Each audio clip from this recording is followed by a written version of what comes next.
Okay, assalamualaikum guys. So kita ada komen daripada Syarin, friend Basker. Mantap cikgu. Apa komen cikgu mengenai micrometer yang jadi isu hangat dan jadi perbalahan dalam industri aircon sekarang? Siap ada yang gaduh. Boring lah guys. Serius boring. Isu micro ni tak settle lagi ke? Program Bangsa Johor saya pun dah habis tau, minggu lepas. Tapi siapa yang nak belajar aircon dekat Melaka, jom wasabi saya, okay? Wasabi. Okay, disebabkan tuan dah komen kat TikTok saya cuba beri sedikit pandangan seposen saya. Bagi saya, yang paling utama sekali, kita tak perlu nak berbalah sesama kita. Okay, saya tak menangkan mana-mana pihak dan saya juga tak menyalahkan mana-mana pihak. Cuma saya agak sedih bila kita tengok sesama kita dalam industri yang sama duk berbalah. Sti sana, sti sini. Sepatutnya yang ada ilmu lebih ni, kalau nak kongsi-kongsi je. Tak perlu nak pertikaikan keberkatan rezeki seseorang. Mufti mana kau belajar ni? Kerajaan langit ke? Kan dah panjang pula mukadimah saya. Okey, ini pendapat saya secara peribadi berkenaan dengan isu Micron. Okey, so menatang apa Micron ni? So micron ni adalah alat untuk ukur tahap vacuum sama ada dalam sistem kita tu masih ada lagi tak wap air dan udara.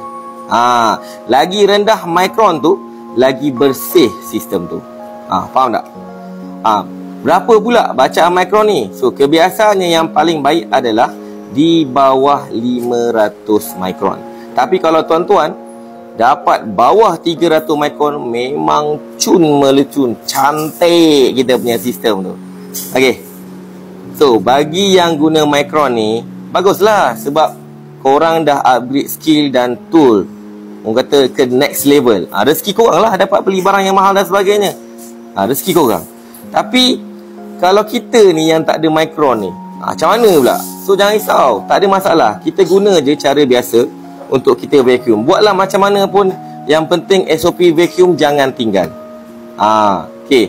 Tapi tak perlu nak jadikan benda ni isu yang besar. So berbanding dari orang yang kentut-kentutkan aircon, alah yang bunyi push-push tu, bagi saya orang yang vacuum ni lebih baik daripada orang yang push. Cuma bacaan pada meter gas tuan-tuan bukan ukuran tahap kekeringan dalam sistem. Wap air tu masih boleh ada walaupun jarum dah cecah negatif 30.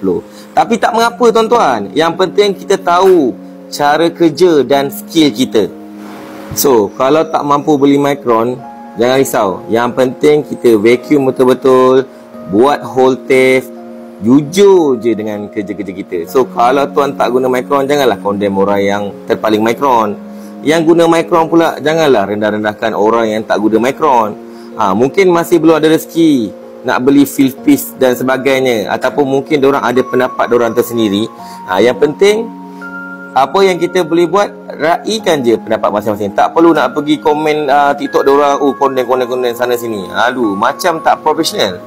Jadi tuan-tuan yang punya budiman, yang saya kasihi sekalian, amanah tu lebih utama daripada alat yang kita guna. Contoh, kalau kita nak top up gas, buang gas, ikut prosedur yang betul. Bukan kita kena guna penimbang, recovery machine, recovery cylinder, apa lagi, bermacam-macam lagi tools yang advance. Kalau betul tuan adalah profesional, kita kena jaga alam kita. Siapa kat sini yang isi gas aircon rumah customer guna penimbang? Siapa yang buang gas guna recovery cylinder dan recovery machine? Saya tanya je, jangan marah.